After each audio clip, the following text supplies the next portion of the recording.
Welcome to the Modern Founder and CEO podcast. Here we talk about business strategy, leadership, and personal growth. We're having real conversations with founders and CEOs who are building, scaling, and leading. Welcome to the show, Cathrine. Thank you for being here. Cathrine and I sat down a few weeks ago and just had an incredible conversation, and I wanted to bring her on and really tell her story. So welcome, Cathrine. Thank you. Thanks for having me. Yeah, and Cathrine works in the HR space, similar to what I do, but in a very different way. And love to get to know you a little bit. Like I do want to hear about what you're doing now, but I want to go back a little further. I want to know how you got into this, into the toxic behavior and the bullying piece in businesses. It's something that I know most of us have experienced. But let's start way back. Start at How'd the you get into beginning. this? Tell me about you. Yeah. So, the how I got into really specializing in toxic work environments was I was internal HR. I was a director of HR for a small company. It grew from 30 to 50 while I was there. Big feather in my cap for that big. But there was one director who was a bully, and so he was not my boss. There were three directors total. We all reported directly to the president. And this guy was just really frustrating to work with. He really, any power he had, he really hung on to. He was a micromanager. Even if you didn't report to him, he wanted to micromanage. He could be pretty kind of snotty in the way that he talked. And it was frustrating. And I definitely felt bullied. It definitely took a toll on me. And then as HR, people were coming in and complaining to me about it. And there wasn't really anything I could do other than talk to the president. And the president would say, well, that's just how he is. Don't let it bother you. You can be the bigger person, Cathrine. When I'd say, okay, well, yet another person's leaving his department that I just hired 6 months ago. Well, this was never going to be their, big career anyway. And so there was just this constant justification and sort of like, it's fine. And so while I was working there, I started getting my master's degree at San Diego State in organizational communication. And my first two classes were ethnography and the dark side of communication, where we learned about like stalking and domestic violence and things like that. So I needed a topic to write a paper for both of these classes, one set of research, two papers.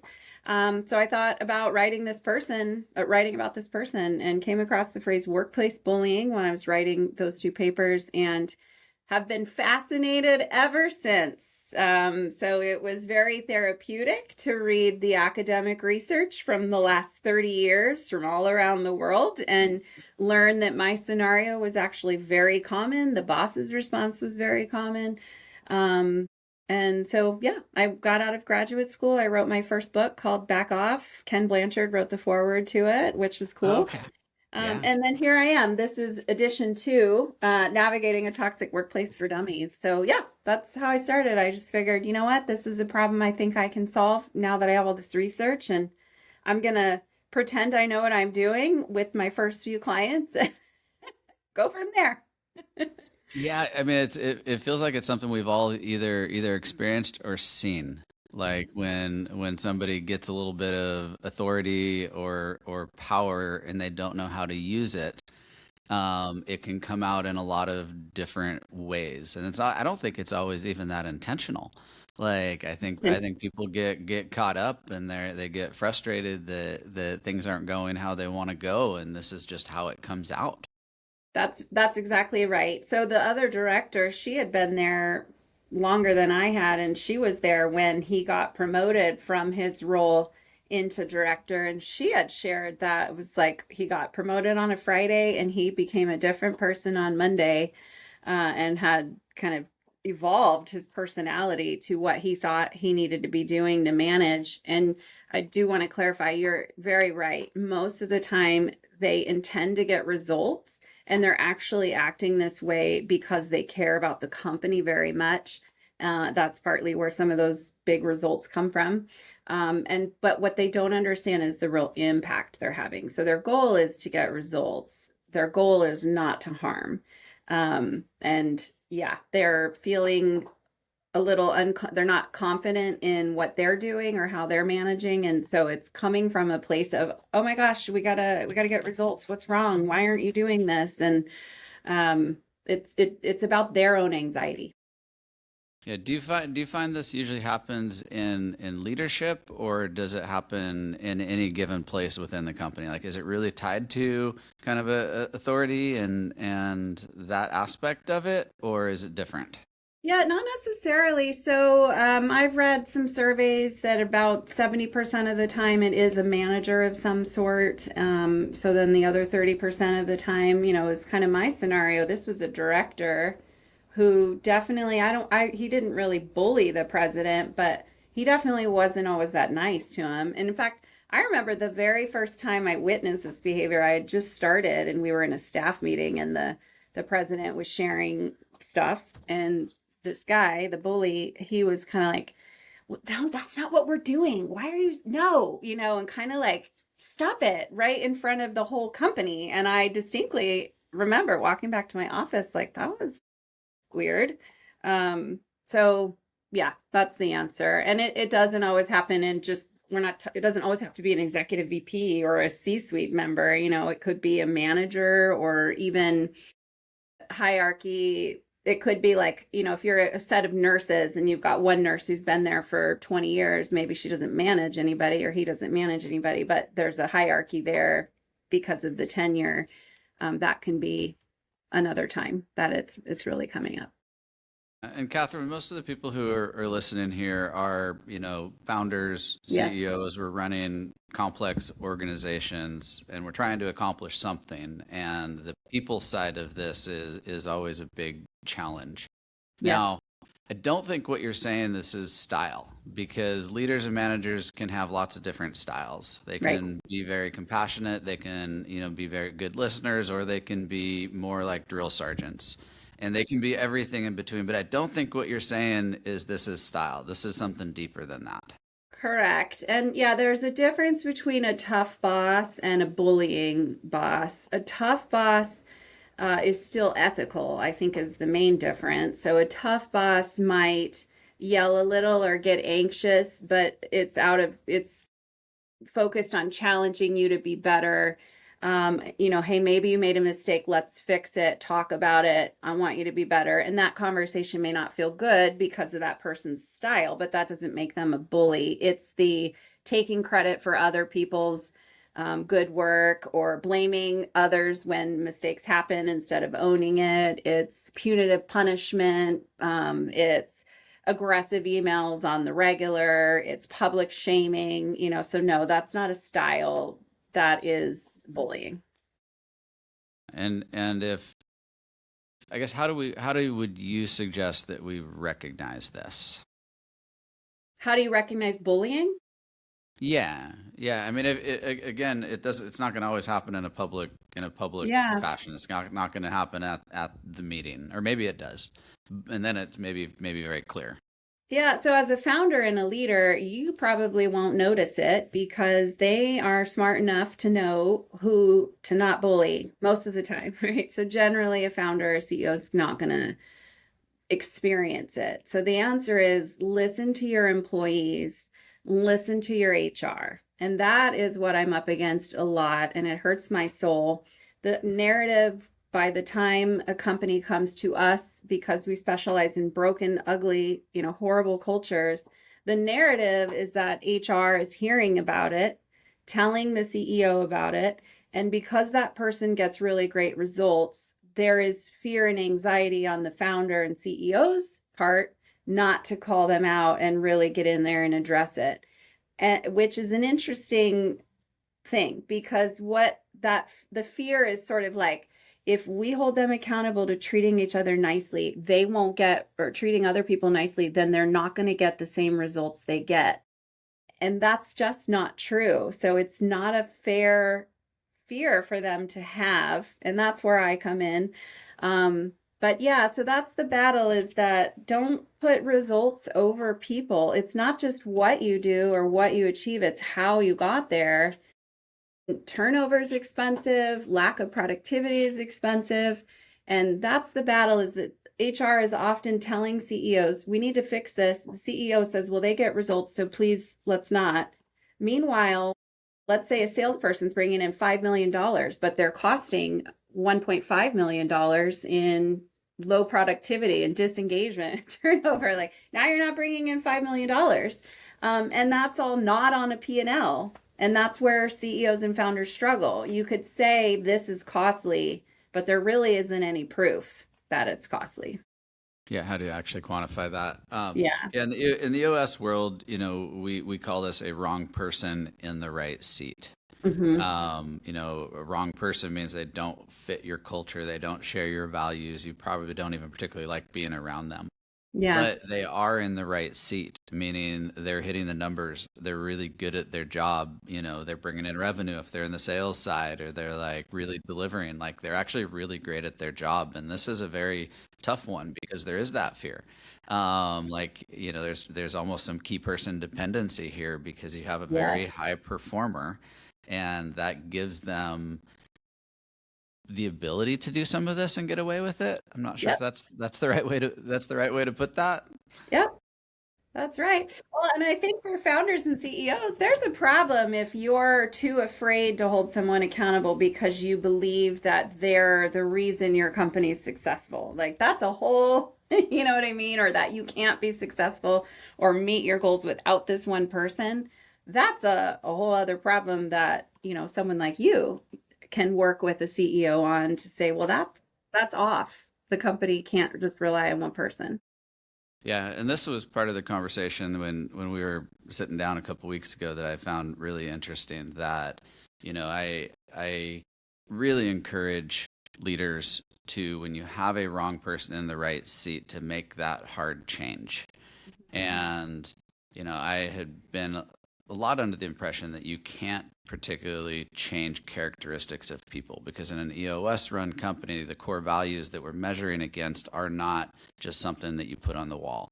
Like they're not platitudes, they're not aspirational. We're trying to truly capture the essence of the culture, the positive aspect of the culture in a company. And if somebody doesn't align with those, they don't share those values, they're just a wrong person for the company, and there's somewhere else that they're probably going to fit better at. And this Yeah. is a fairly broad statement that's really applying to every employee in the company. Yeah. Um, but where you're coming in is saying maybe we can save that person. Maybe we can actually change that characteristic because it's not really who they are, it's something that they accidentally became. That is correct. And remember, they don't understand the impact. So they don't recognize that they're not living the core values. If you ask them, they wholeheartedly believe that they are. And why wouldn't they? Because if they've been acting this way for 2 or 3 or 10 years and have continued to get accolades from leadership, and maybe they get more team members and they're getting promoted and they're given better, more challenging work, where and the CEO might be saying every now and again, hey, I heard you yelled in a meeting, can you not do that? But they're not really being held accountable. So where's the messaging that they're not living the core values? So instead of just dismissing them, if they are really valuable to the organization, having coached these individuals for the last 15 years or so, I can tell you that when I show them the impact that they have on people, they are appalled, and they're often honestly very hurt that nobody's made it that clear to them. And they're upset, and they're kind of like, please help me. I don't want to be perceived like this. I'm just trying to get results. And I thought I was doing good because that's what my boss has been saying. Yeah, it's a challenging spot, and I think that I end up being probably a little too cutthroat on this. Like it's like if pruning needs to be done, and sometimes you need to prune to let it grow.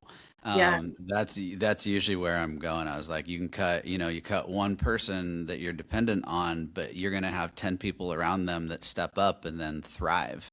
Um, And I feel that you are in this unique spot that when the damage that would be done if we had to let somebody go would be too great, that you can actually come in and do that hard work.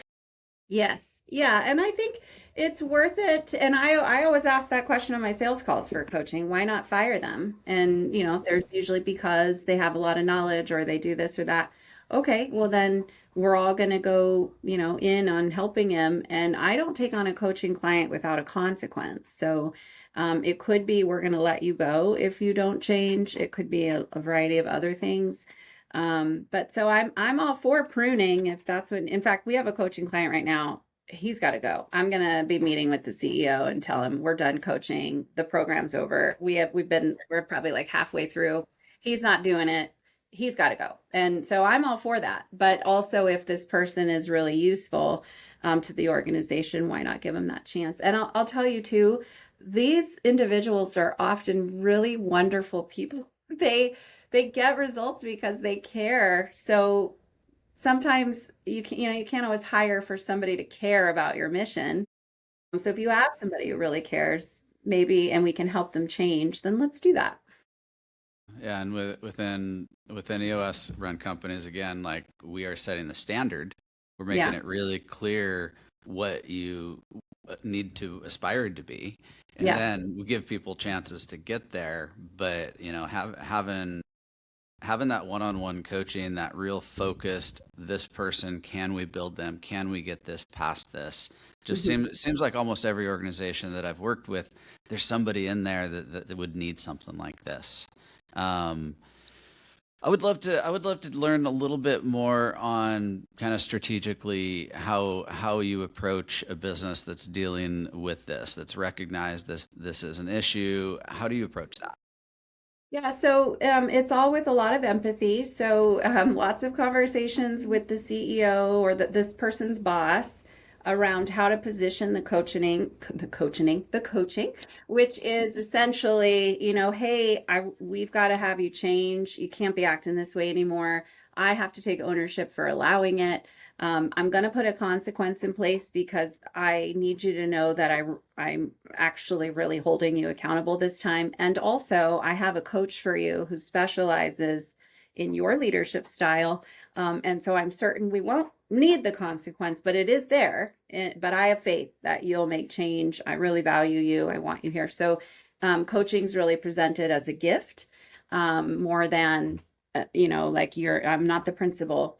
And then another key component of the coaching is talking a lot about perceptions. So part of the problem with this individual, and any of you listening, this will be great advice for you. It'll change your life. When you tell someone, I'm hearing that you're too abrasive, or I saw the aggressive email you sent that you CC'd half the office on, and we can't be having you do that.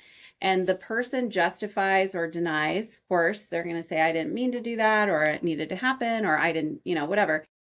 Instead of getting in a fact battle with them and trying to prove to them it happened, what you want to focus on is perceptions. And that's the difference. So then you say, well, the perception is that this email was aggressive. I've had a couple people tell me that it felt aggressive. So I understand your intention, or I understand you feel like you didn't yell, or whatever it is, but the perception is that it was abrasive. And so we've got to work on that perception that you have, or that people have of you. And so what can we do differently to adjust the perception of you? Because we can't have people going around feeling this way about you. So it's okay to get into the feelings and the perceptions. Don't try to prove to them it happened, because they're never going to believe you.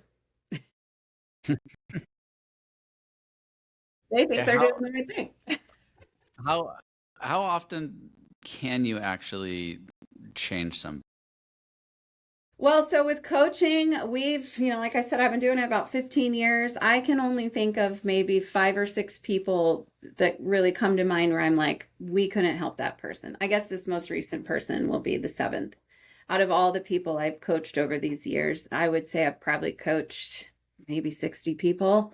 And they want to change. So what we do is we interview 15 people who work with them, and we get those perceptions. So the question we ask is, tell me about your perception of this person's leadership. And they'll say, oh, they're really great at their job. They have a lot of technical knowledge, and also they're horrible. They publicly shame. They do all these things. We take all those notes, we move it all into themes, and then I read it to them. So I pull it on Zoom, I pull it up, and we read it together. So now they've got 17 to 20 pages, a very clear picture of how they're perceived. And now it's not just the leader or HR saying you need to be nicer. It's theme number 5, you publicly shame. And I read the bullet points from that fit in that theme. And we take a lot of care to make sure those themes are all, anonymous and that they won't know who said what. And then we coach based on that. It kind of becomes the agenda. And really the question is, okay, well, what causes people to think you publicly shame? Then we just get them to be more observant and pay more attention. It's like, okay, well, you yelled at someone in front of 30 people.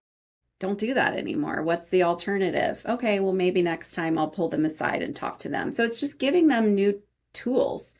And then we actually re-interview everybody after about 5 or 6 months. And then we're able to really say, this person did a 180 or a 120. It's not 180 is a high score. But then part of the coaching too is coaching their boss so that those extra little things that still need to be addressed can still be addressed by the leader now that the coaching's over. Yeah, and to try and make that stick, because it's gotta stick. you might have short-term change, but can this be a long-term solution? Correct. Yeah. So that's the thing is sometimes we get these founders who are so deathly afraid of being involved. They're so conflict avoidant. It's kind of like, here, you fix it. It's like, well, I can't work magic all on my own. The employer has to be a big part of it. The employer's the reason they act this way. So, giving them tools, and that way, if it does start to pipe up again, then the leader can have those coaching conversations. Yeah, I think that conflict avoidance, I think that's just a human nature thing. I was like this, probably, I mean, still am some, but very, very avoidance of conflict for a long time in my life. And there were some pretty significant negative consequences from that. And, it took some work to understand what that is and why I avoided it. And, even to recognize that hesitation when I know that I needed to address something, I need to have that conflict, and I just don't at my root, I don't want to do it. But I've, learned that there's peace on the other side of that. You have to. Yes. And I'll say too, I tell this to managers too, because managers don't love having performance conversations.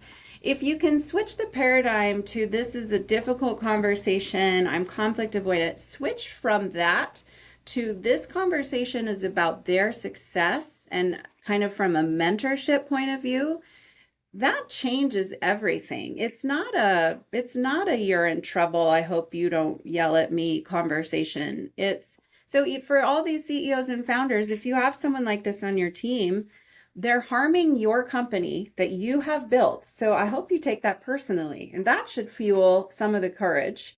And secondly, your goal is to make them successful, because that's what good leaders do. So hopefully that paradigm shift helps. And this one other CEO I'm coaching right now, is his person's getting coached.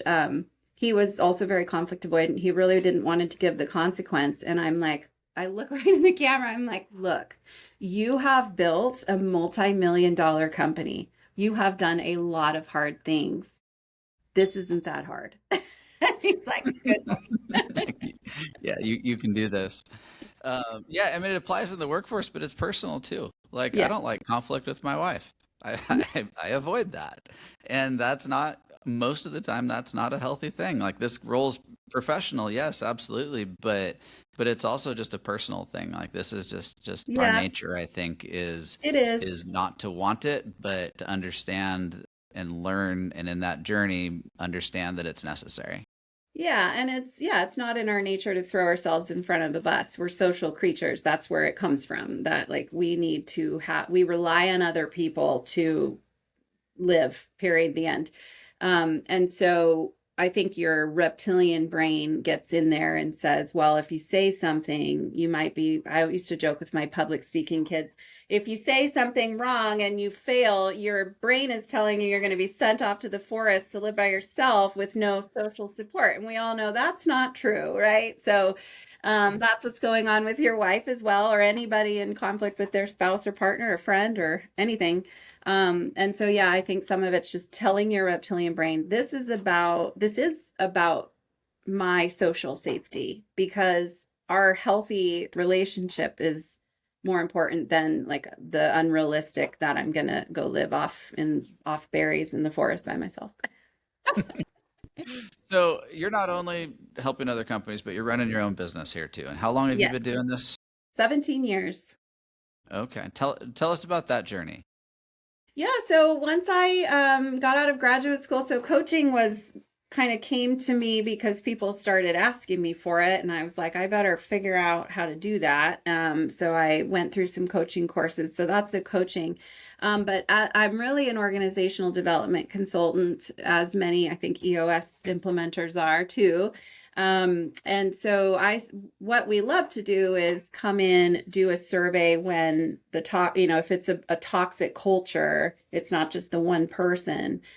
We come in, we do a workforce survey that's our own proprietary survey. It's a climate assessment, not an engagement survey. And then we work with the organization to figure out what to do with all that data. And we do that with an action team. So it's not the leaders, it's one leader and 7 other people from within the organization, different ranks, departments, and things. And through a planning process, we help them kind of pick through the data, figure out where are some easy wins, where are some high impact wins that might take us longer. And we really just create a 6 to 12 month plan to make change. And then on the other side, we do another survey and have found 100% of the time that we have made huge impact on the culture. So it's all about taking something that feels abstract, and culture is a strategic advantage. It's a competitive advantage. It brings in more talent. Yeah, just really helping companies make it not abstract. But I guess I want to get down to actually your organization. You've Yeah. been running this. Are you a solo operator Oh, here? What are the oh, challenges sorry. there? Do you have employees? Like, Yes. we're So talking to other business owners here. So tell us about what's worked, what hasn't, what's your strategy? How are sure. you as a leader? Let's You're go like, there. that's nice, but let's talk about you. I'm always happy to talk about me, John. I'm just kidding.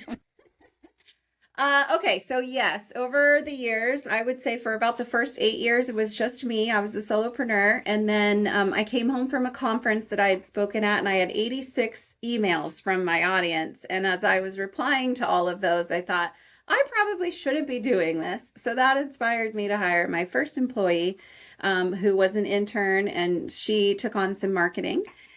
She was a marketing intern. She did so well with marketing that then I needed another employee. So then I had two. Rebecca is that second employee. She's been with me for 9 years. She is now the COO. So yeah, we have a team. I really focus on business development and marketing and sales. And Rebecca really kind of runs the operations. She's my implementer. When we read Rocket Fuel, I about fell out of my chair. I was like, Rebecca, there is a name for our weird relationship. There's a whole book on it. Because people literally be like, your relationship's kind of weird. It's not weird. It's in the book.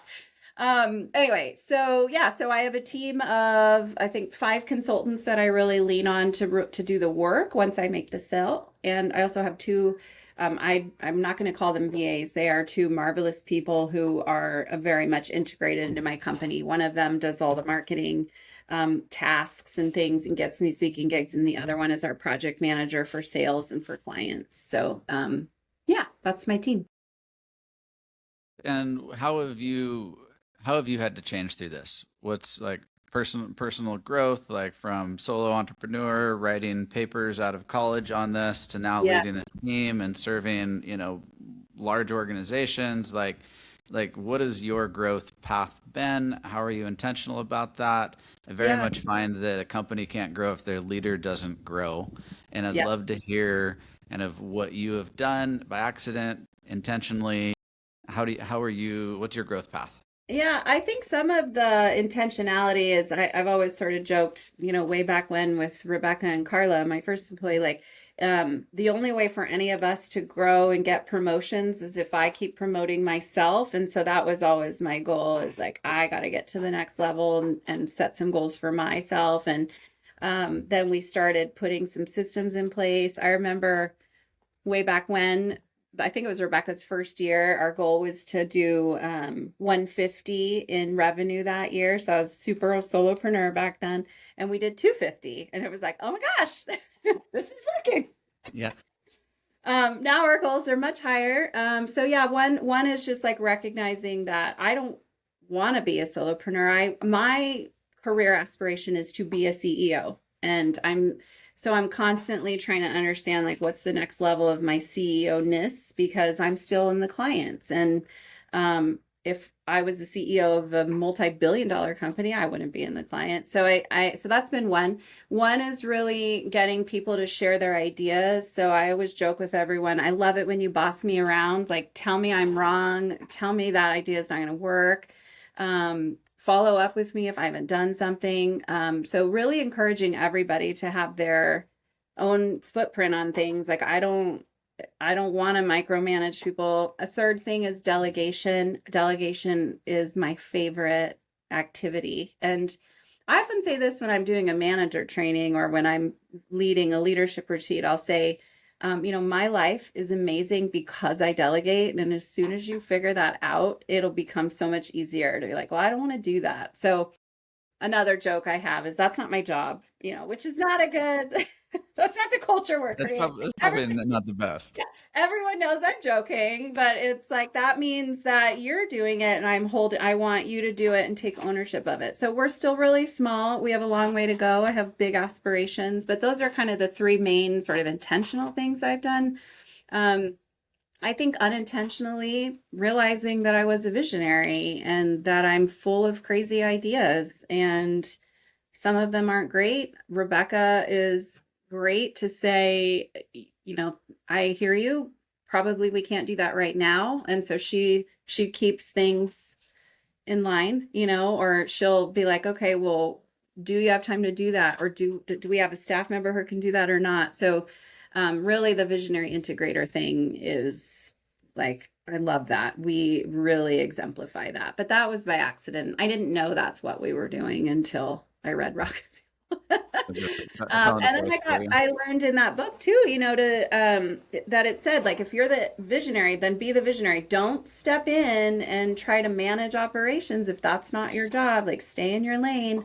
And so I really try to do that. And lastly, I'll say, and this is something we teach all of our clients too, having really good relationships with your people and understanding what they're going through. And I'll share it. Last night, I was talking to my daughter about some things going on here internally, and her response, the first thing she said was, I wonder what's going on with that person. And I was like, oh my gosh, I love you. Like, yes, not get rid of her. She's stupid. It's what's happening, because that's not what I've seen from her in the past. And so that just having relationships so people will tell you. And sorry, I'm babbling on. One other thing I'll add is self-care is so important. And I feel like if I don't feel great, or I'm feeling a little depressed because we lost a client or whatever it is, and I don't want to come to work, I'm the owner and I do that sometimes. I'll just text everyone and be like, I'm not coming. Can you clear my calendar? But if I'm going to do that, everybody else gets to do that too. And that is a big key here. People are free to say, I'm not going to be very useful today, so I'm going to opt out. Okay. I mean, now obviously if they're doing it all the time, that's another conversation, but everyone knows they're free to just opt out of the day and no questions asked. Yeah, that's got to be freeing in one sense, and making sure people are really coming and being their best when they're there. Yeah. And can let go when they're not. You said you've got some big aspirations. Paint this vision for us. 3 years, 5 years. I don't know how far out you're thinking, but what are you building? What is your vision? Yeah. So right now we are a 7-figure business. I would like those 7 figures to be bigger. I would like right now this year at least. I'm really focused on more larger clients. We need our $10,000 clients. I think of my visual as like a jar of big rocks, and then the other kind of littler rocks fill in the gaps. And so I would like to see us doing more of that. I've also, yay, for me, recently, one of my consultants that I've been really relying on to do work is going to take over. His new title will be Chief Consultant Officer, and he will take over all of the client work and managing all of the client work that I've been managing so I can get more into marketing. A third goal we have is I have 80,000 followers on LinkedIn, and I have yet to really monetize that. So we'll be focusing on, where can I sell a $500 thing or a $300 thing to help keep the ebb and flow from client revenue a little less painful. So those are sort of all the immediate goals. I'll just say it out loud. I'd like to have an $8 million consulting firm. And I think with these things that we're working on this year, we'll get there. Love it. Love it. Awesome. Been amazing having you on, Cathrine. Thank you for Thank being you. here. I think it's going to be a very good and educational and enjoyable episode for everyone to watch. So thank you so much. Thank you. I appreciate chatting with you.